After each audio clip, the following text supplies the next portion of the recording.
हाँ देखो बेटा, जो एनएलएम जो चैप्टर है क्लास 11th में, chapter 5 Newton laws of motion के जो इम्पोर्टेंट क्वेश्चंस हैं, आज अपन हर एक जो क्वेश्चंस को सीक्वेंस वाइज करते हैं, जो स्कूलों में आते हैं, है ना, जो हर स्कूल में क्वेश्चन आते हैं ना कि भाई कौन कौन से चैप्टर 5 एनएलएम में इंपॉर्टेंट क्वेश्चन बच्चों को पढ़ने चाहिए, वो अपन कर लेते हैं इसमें। तो पहला क्वेश्चन जो है, सबसे पहला क्वेश्चन आपसे पूछा जाता है कि न्यूटन्स के जो लॉज हैं, न्यूटन्स के जो लॉज हैं वो कितने होते हैं? First law, second law, third law.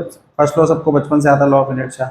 Second law जो होता है वो सबसे ज़्यादा पूछा जाता है। तो न्यूटन्स का सेकंड लॉ क्या है? ठीक है, फर्स्ट लॉ क्या बोलते हैं? Law of inertia. First law को बोलते हैं लॉ ऑफ इनर्शिया, कि कोई ऑब्जेक्ट चल रहा है तो चलता रहेगा, रुका है तो रुका रहेगा, जब तक कि उस पर कोई फोर्स नहीं लगता है। ठीक है, लेकिन सेकंड लॉ जो होता है वो क्या है? न्यूटन्स का जो सेकंड लॉ है कि जो एफ एक्सटर्नल है और ये dp by d linear momentum, यानी कैसे बोलेंगे इसको? Time rate of change of linear momentum statement है न्यूटन सेकंड लॉ का। Time rate of change of linear momentum is directly proportional to the applied external force, Newton second law. ठीक है, और first law का नाम होता है law of inertia, जिसमें आपको बताते हैं कि ऑब्जेक्ट रेस्ट पे तो रेस्ट पे रहेगा, है ना, चल रहा है तो चलता ही रहेगा जब तक आप उसको कोई एक्सटर्नल फोर्स नहीं लगाते। तो सेकंड लॉ है लॉ ऑफ मोमेंटम के साथ ऑब्जेक्ट के मोमेंटम में जो चेंज है, तो गाड़ी की जो रेस है उसको दोगे तो ही तो ज़्यादा उसमें वेलोसिटी में चेंज आएगा। तो rate of change of momentum is directly proportional to the applied external force. तो प्रोपोर्शनलिटी के एक्सटर्नल होता है, ध्यान रखना। प्रोपोर्शनलिटी क्या आएगा? के लू 1 है, तो d p by d t m b by d t, m को वैल्यू लो डी बाई डी टी क्या होगा? ए, एफ बराबर एम ए। तो न्यूटन सेकंड लॉ सबसे ज़्यादा स्कूलों में पूछा जाता है, क्योंकि स्कूल वालों को पता है कि बच्चों को न्यूटन सेकंड लॉ नहीं आता, इसलिए। ठीक है ना, न्यूटन सेकंड लॉ, क्योंकि थर्ड लॉ बचपन से पैदा होते ही पता है, एक्शन रिएक्शन, है ना भाई, उसको पता है कि एक्शन रिएक्शन है। तो भाई सेकंड लॉ क्यों पूछा जाता है? क्योंकि बच्चों को याद ही नहीं, तो स्टेटमेंट ही ऐसा है। तो time rate of change of momentum is directly proportional to the applied external force. तो इस तरीके से उसमें सेकंड लॉ के बारे में लिखा जाता है। नेक्स्ट आपसे बोला जाता है बेटा, सेकंड जो डेरिवेशन है, सेकंड जो क्वेश्चन अपने स्कूल में पूछा जाता है, स्टेट इंपल्स मोमेंटम थ्योरम, ये पूछा जाता है। स्टेट इंपल्स मोमेंटम थ्योरम जो होती है उसमें आपसे कहा जाता है कि इंपल्स होता क्या है, पहले आपको क्लियर होना चाहिए। इंपल्स का बेसिक मीनिंग होता है चेंज इन मोमेंटम। ठीक है, इंपल्स का बेसिक मीनिंग होता है चेंज इन मोमेंटम। तो average force for a short time, average force for a short time को बोलते हैं इंपल्स। ठीक है, it is equals to the change in momentum of the object. किसी भी ऑब्जेक्ट पर जो एवरेज फोर्स है शॉर्ट टाइम पे लगा उसको बोलते हैं impulse. Change in momentum, impulse आ जाए सीधे सीधे समझ लो चेंज इन मोमेंटम की ओर बात कर रहा है। ठीक है ना, इंपल्स का बेसिक मीनिंग क्या होता है? चेंज इन मोमेंटम, यानी कि किसी भी ऑब्जेक्ट पर लगने वाला average force for a short time, ठीक है, उससे उसको जो मोमेंटम में चेंज आया। अब देखो, फिर आपसे कहा जाता है इसमें बेटा, जो नेक्स्ट क्वेश्चन जो है कि जो डेरिवेशन के पॉइंट ऑफ व्यू से बोल रहे हैं, अपन स्टेटमेंट की बात नहीं कर रहे हैं। एक तो आपका पहला न्यूटन सेकंड लॉ स्टेटमेंट आता है, ठीक है, एक इंपल्स मोमेंटम थ्योरम आती है कंफर्म। उसके बाद फिर आप लोगों को आता है पुली का डेरिवेशन, हर स्कूल का फेवरेट डेरिवेशन है पुली वाला। ठीक है, सीबीएसई का ये एक डेरिवेशन है पुली का, ये आता है इस तरीके से, आप ये पुली बना लीजिए। ठीक है, और यहाँ पे आप कोई m मास का ऑब्जेक्ट जो है ये लगा लीजिए, m1 मास का ऑब्जेक्ट है, यहाँ पे m2 मास का ऑब्जेक्ट है। अब हमने कहा कि मान लीजिए m1 बड़ा है m2 से, मान लें हाथी या बकरी है, 100 बात है एक बात है, हाथी है बकरी, हाथी नीचे आएगा बकरी ऊपर जाएगी। तो ग्रेविटेशनल फोर्स की वजह से m1 जी नीचे, टेंशन ऊपर, ये टेंशन ऊपर। भाई हाथी बकरी को जो खींचेगी तो जो टेंशन लगे तो ये तो खींचेगी ना, और ये m2 जी है। अगर ये नीचे आ रहा है तो ये m1 है और ये m2 है। अपन को सीबीएसई में क्या होता है बेटा, ये एक्सेलरेशन और टेंशन निकाल के देनी होती है। तो m1 जी इसकी इक्वेशन बनाएंगे अपन, देख ये जो m1 है ना चाहे m2 है, ये रिजल्टेंट फोर्स होता है, दो वेक्टर का रिजल्टेंट फोर्स होता है। तो m1g माइनस टी बराबर m1a, क्वेश्चन नंबर 1। ठीक है, और जब ये ऊपर जा रहा है तो t माइनस m2g बराबर m2a, क्वेश्चन नंबर 2।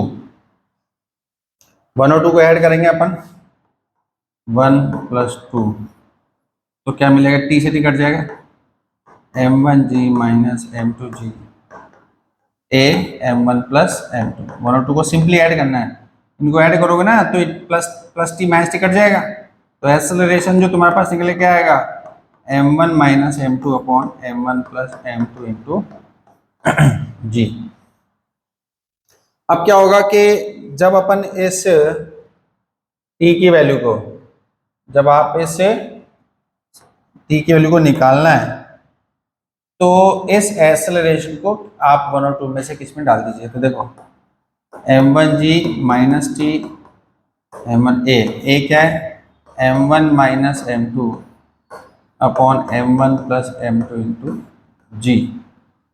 अब इसको सिंप्लीफाइड करेंगे, t बराबर m1g minus m1 minus m2 upon m1 plus m2 into g. इसका एलसीएम लेंगे तो t क्या आ जाएगा, m1 plus m2 minus m1 minus m2 कौन m1 प्लस m2 इंटू जी। तो जो टेंशन जब तुम सॉल्व करोगे तो आ जाएगा 2m1 m2 upon m1 plus m2 into जी। ये टेंशन का फॉर्मूला जो है अपने पास डिराइव होके आ जाएगा। ठीक है, ये तो मतलब डेरिवेशन है, स्कूलों में पूछा जाने वाले फिक्स डेरिवेशंस। ठीक है, अब देखो नेक्स्ट आपसे पूछते हैं डेरिवेशन मैनुअल लिफ्ट, काफी फेमस और कॉमन है कि आदमी लिफ्ट के अंदर है, लिफ्ट ऊपर जा रही है तो एपरेंट वेट बताओ, लिफ्ट नीचे आ रही है तो एपरेंट वेट बताओ। तो देख सबसे पहला केस मैनुअल लिफ्ट अपन सॉल्व करो, सब पहला case when lift is at rest, when lift is at rest, जब लिफ्ट रेस्ट पे होती है तो क्या होता है, जब लिफ्ट रेस्ट पे होती है तो नॉर्मल रिएक्शन है और ये एम जी। ठीक है, सिर्फ भाई कोई बंदा खड़ा है लिफ्ट के अंदर तो जितना वेट है उसका रिएक्शन फोर्स है एन, एन बराबर क्या हो जाएगा m g g when lift is at rest. फिर case 2 when lift is moving upward, case 2 when lift is moving upward, जब लिफ्ट ऊपर जा रही है। देखो मोशन उस तरफ होता है जिस तरफ फोर्स बड़ा होता है, सीधी सीधी बात है। तो अगर ऊपर जा रहा है तो एन बड़ा है, नीचे आ रहा है तो एम जी बड़ा है। ठीक है, और इन दोनों का रिजल्टेंट देखो, इस रिजल्टेंट होता है हमेशा एम ए। तो अगर ऊपर जा रहा है तो एन बड़ा है तो एन माइनस एम जी बराबर एम ए, एन बराबर m g plus m A,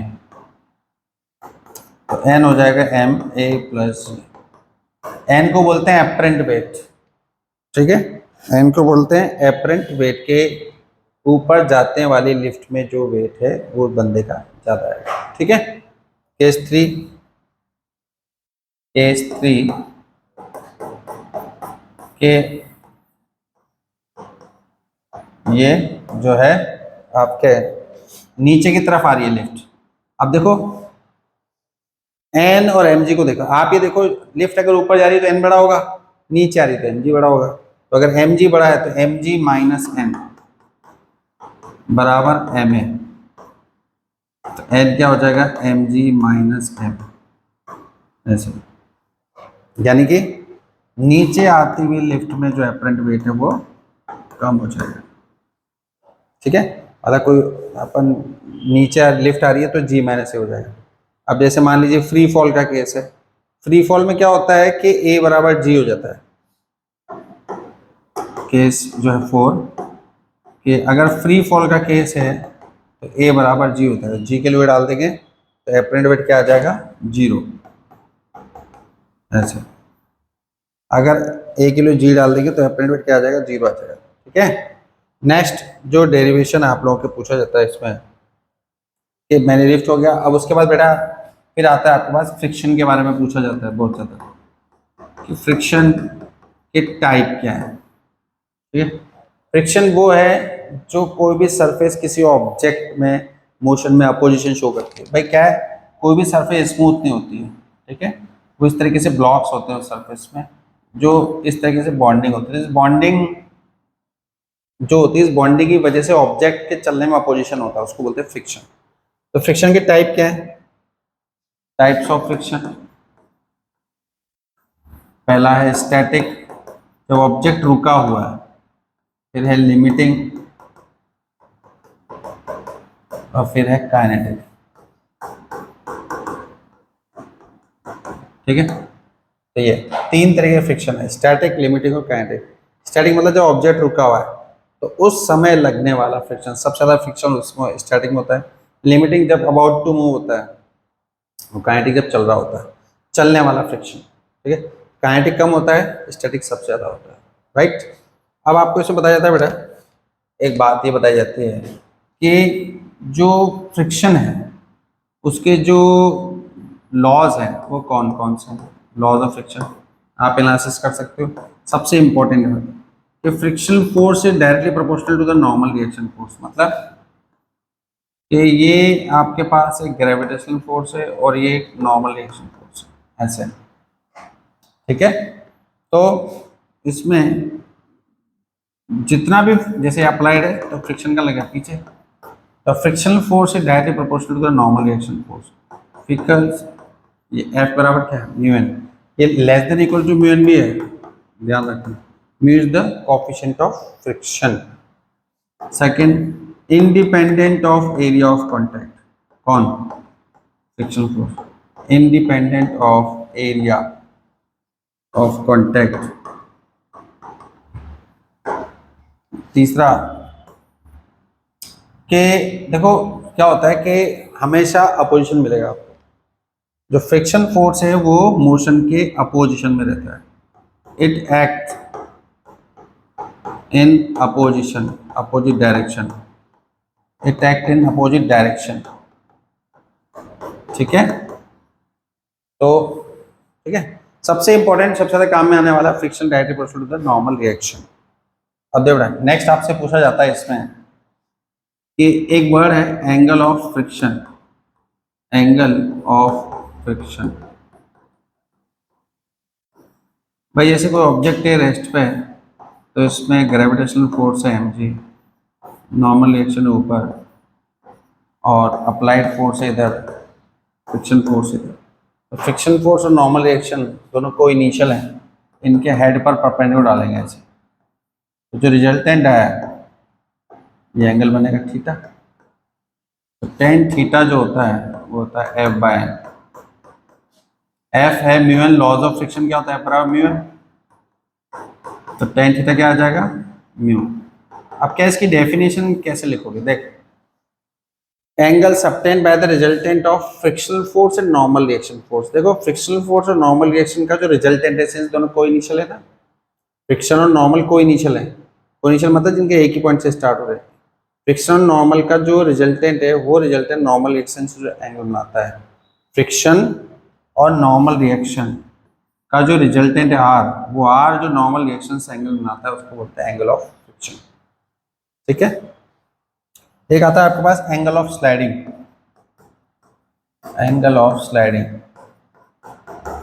angle of sliding, इसको एंगल ऑफ रिपोज भी बोलते हैं, एंगल ऑफ रिपोज भी बोलते हैं। देखो ये ऑब्जेक्ट है। अब देख एक बात तुम्हें पता नहीं क्यों बच्चे हमेशा कंफ्यूजन में रहते हैं, आपकी एक चीज़ सिखाता हूँ पहले इसको बताने के लिए। ये लफड़ा क्या होता है, देखो जैसे कोई ऑब्जेक्ट है, इसमें ग्रेविटेशनल फोर्स है mg, ठीक है, और ये कोई प्लेन सरफेस है। अब मान लें मैं इस प्लेन सरफेस को उठा दिया, तो जो ग्रेविटेशनल फोर्स है ना वो बेचारा अपनी ओरिजिनल पोजीशन से कुछ उतने ही एंगल पे खिसक जाता है जितने पे प्लेन है। मैं ये फाई है ना, ये भी फाई पे खिसक जाएगा, तो ये mg cos फाई हो जाएगा और ये mg sin फाई हो जाएगा। तो बच्चे हमेशा इस कन्फ्यूजन में रहते हैं कि ये mg के कंपोनेंट बन कैसे जाता है। तो जितने एंगल पे प्लेन होता है ना उतने एंगल पे आपके एम का कंपोनेंट बन जाते हैं, ये हमेशा ध्यान रखना। तो जो एंगल ऑफ स्लाइडिंग है इसी पे बेस्ड है। इसमें देख क्या बताते हैं आपको कि जैसे मान लीजिए ये कोई इंक्लाइन सरफेस है फाई एंगल, ठीक है, और ये आपने लिया एक ऑब्जेक्ट, ये एम जी कॉस फाई, ये एम जी साइन फाई, ठीक है, ये नॉर्मल रिएक्शन और ये फ्रिक्शन फोर्स ऐसे। तो अगर ये बैलेंसिंग सिचुएशन में है तो जो फ्रिक्शन फोर्स है वो होगा एम जी साइन फाई और जो नॉर्मल रिएक्शन है वो होगा एम जी कॉस फाई। दोनों डिवाइड कर दीजिए, f by tan phi. F क्या होता है म्यू एन, कट जाएगा तो टेन फाई जो होगा वो क्या हो जाएगा म्यू। आप देखो अभी थोड़ी देर पहले अपन ने देखा था टेन थीटा भी म्यू है, अब यहाँ पे देखो टेन फाई भी म्यू है, ठीक है ना। तो टेन थीटा भी म्यू है, टेन फाई भी म्यू है, इसका मतलब टेन थीटा बराबर टेन फाई बराबर म्यू, तो theta must be equal to phi. ये पूछते हैं अपन से, क्वेश्चन क्या आता है स्कूलों में कि prove that the angle of friction equals to angle of repose oblique angle of sliding, ठीक है। स्कूलों में क्वेश्चन आता है कि प्रूव करो कि sir angle of friction angle of repose के इक्वल है, ठीक है। अब देखो नेक्स्ट आपसे पूछा जाता है इसमें कि फ्रिक्शन जो होता है उसके advantage disadvantage, friction is necessary evil, ये बताओ। एडवांटेज क्या होते हैं, हम लिख पाते हैं, हम चल पाते हैं रीडिंग में राइटिंग में, ठीक है। रीडिंग में तो क्या हुआ, राइटिंग में है ना, वॉकिंग में, ऐसे हम लिख पाते हैं, हम चल पाते हैं, तो राइटिंग है ना। तो दूसरा डिसएडवांटेज बताओ साहब, भाई जहाँ जहाँ फ्रिक्शन होगा ना वहाँ वहाँ पे हीटिंग इफेक्ट के लॉस होंगे, तो एनर्जी लॉस हो गया, मशीनरी वियर एंड टीयरिंग होगी, ठीक है। उसके बाद फिर आपसे कहा जाता है वर्ल्ड फेमस क्वेश्चन कि prove that pulling is easier than to pushing, ठीक है। कि किसी भी, ये देखो pulling is easier than pushing, ये वर्ल्ड फेमस क्वेश्चन स्कूलों में बहुत आता है। ऑफ अ लॉन रोलर, ये ठीक है, किसी भी जो लॉन रोलर है इसको खींचने पे और धक्का देना जो है ये आसान किस्म है। तो पहला केस अपन पढ़ते हैं पुलिंग में। भाई आज अपन किसी भी ऑब्जेक्ट को उठाएंगे तो इस तरीके से नीचे से फोर्स आगे उठाएंगे ना, तो देख जैसे अपन इमेजिन करो कि यहाँ से अपन ऑब्जेक्ट को फोर्स आगे ऐसे खींच रहे हैं, तो ये थीटा है, एफ कॉस थीटा और एफ साइन थीटा, और नॉर्मल रिएक्शन क्या ऊपर है, एम जी नीचे, फ्रिक्शन फोर्स ऐसे है। देखो तो इसका एफ बी डी बनाओ, क्या आएगा, एफ साइन थीटा और नॉर्मल रिएक्शन और एम जी और एफ कॉस थीटा और फ्रिक्शन। तो देख ये दोनों को लीजिए एफ साइन थीटा और एन को ऐड कर लो, f sine theta plus n बराबर एम जी, एन बराबर क्या होगा F sine theta minus, sorry n बराबर क्या होगा एम जी माइनस एफ साइन थीटा। तो जो फ्रिक्शनल फोर्स है f equals to mu N होता है, एन को डाल दीजिए, क्या आएगा एम जी माइनस एफ साइन थीटा। अब उनको फ्रिक्शन निकालना है बेसिकली, ठीक है। भाई देखो जो एन और F sine theta same direction में ऐड हो गए है ना, तो फ्रिक्शन फोर्स जो है म्यू एन होता है लॉज ऑफ फ्रिक्शन से, एन के लिए अपन ने रिप्लेस कर दिया एम जी माइनस एफ साइन थीटा। ये हो गया आपका पुलिंग का केस कि इसमें आपको फ्रिक्शन फोर्स निकाल लिया। अब जैसे मान लो आपको पुशिंग का में निकालना है, कि पुशिंग का केस कोई भाई कोई धक्का ही दे रहा है उसको, तो इस तरीके से आप उसको ऑब्जेक्ट को धक्का दे रहे हैं एफ फोर्स से, थीटा एंगल बनाया। देखो डायग्राम अच्छा होना चाहिए, लेंथ मार्क्स से मिलकर ध्यान रखना। एन आप लोगों को एज ए स्टूडेंट बहुत प्रैक्टिस करनी पड़ती है, सी बात है स्टूडेंट टाइम पे, बाकी तो देखो एफ कॉस थीटा और ये एम जी और ये आपके पास एफ साइन थीटा। अब देख जो एन है, जो आपके पास एन है, एन एन और F sine theta M G, ये तो दोनों कोलिनियर ऐड हो जाएंगे। एन बराबर F sine theta plus M G, जो फ्रिक्शनल फोर्स है एफ डैश बराबर म्यू एन, एन जो होगा वो होगा F sine theta plus M G. तो आप देखो एफ डैश बड़ा है किससे, एफ से, ठीक है। इसलिए पुशिंग में जो अपने लिए हार्डर होता है क्योंकि उसमें फ्रिक्शन फोर्स अपन को ज़्यादा मिलता है, ठीक है।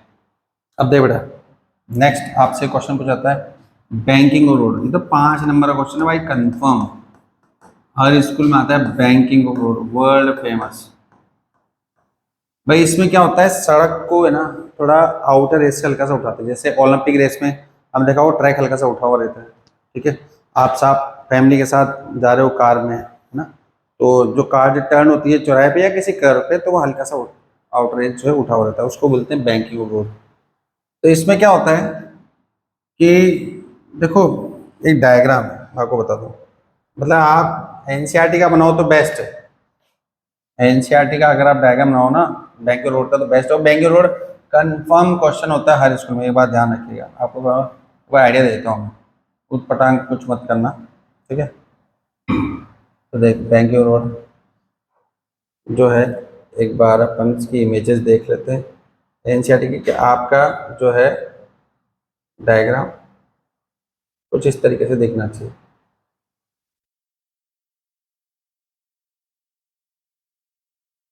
ये देखो, ये देख, ये कार है इस तरीके से इंक्लाइंड सरफेस पे जो है ये, राइट। तो एम जी नीचे है। क्या होता है, जब भी कोई ऑब्जेक्ट मूविंग ऑब्जेक्ट चलता है ना, तो नॉर्मल रिएक्शन के कंपोनेंट बनते हैं। तो कार में सरफेस पे नॉर्मल रिएक्शन के N cos theta, N sine theta, friction, ठीक है, और फ्रिक्शन के component F cos theta, F sine theta. ये आपको बताता हूँ कैसे। अब देखो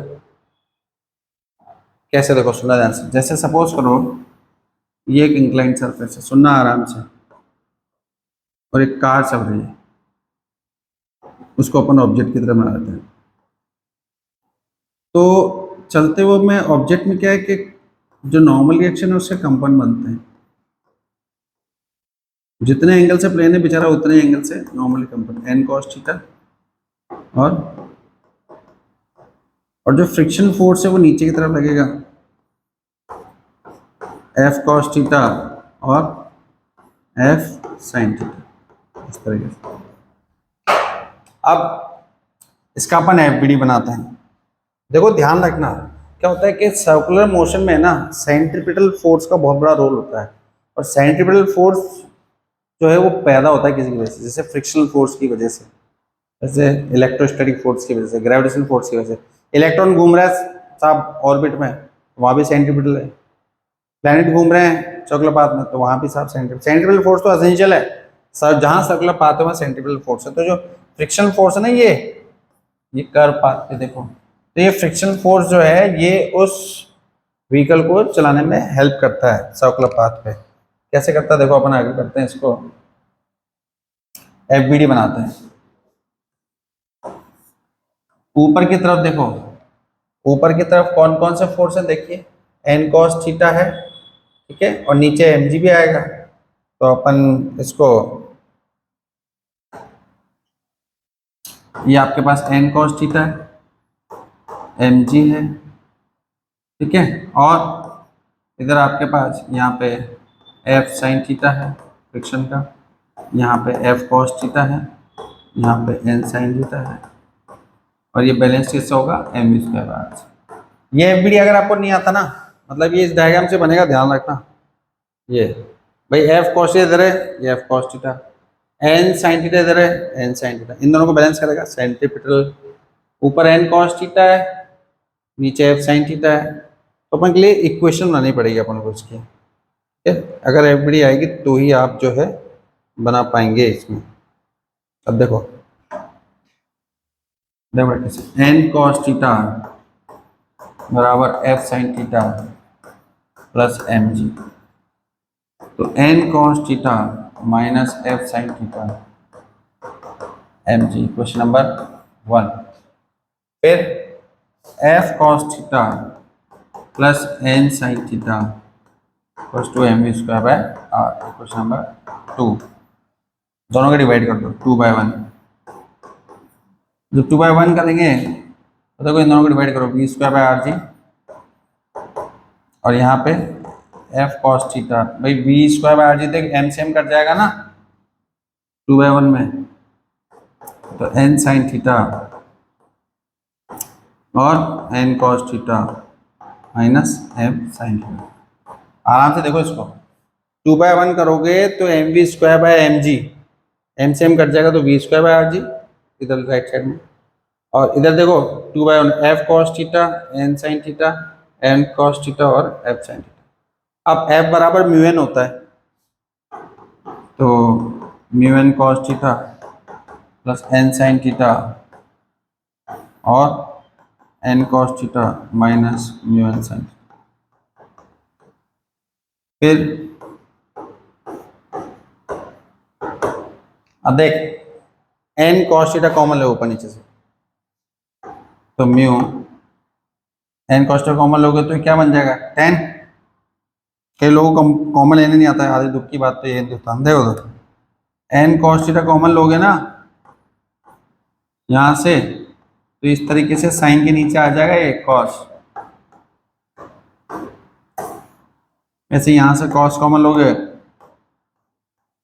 तो 1 minus mu sine theta upon cos theta. फिर क्या बनेगा उससे, देखो V square by R G tan theta plus mu 1 minus mu tan theta, तो वी बराबर root of R G tan theta plus mu और 1 माइनस म्यू टेन। ठीक है, ये डेरिवेशन इंपॉर्टेंट, ठीक है, थैंक यू।